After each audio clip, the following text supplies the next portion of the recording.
Operacional caro, por exemplo, é aquele dono de negócio, me perdoe, sei se for o seu caso, mas é aquele dono de negócio que fica no caixa do restaurante. Então você tem um restaurante e ele fica lá pesando o prato dos clientes e fechando, passando o cartão deles.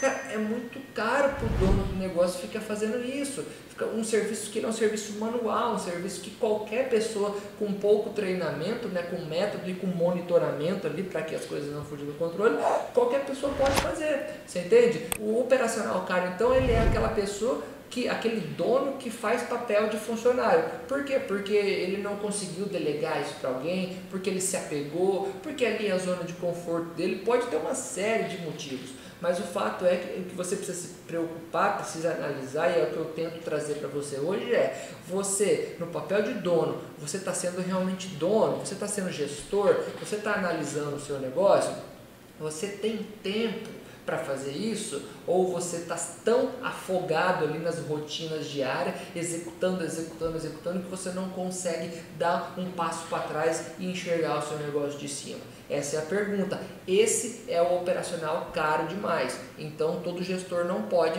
se submeter a uma situação como essa.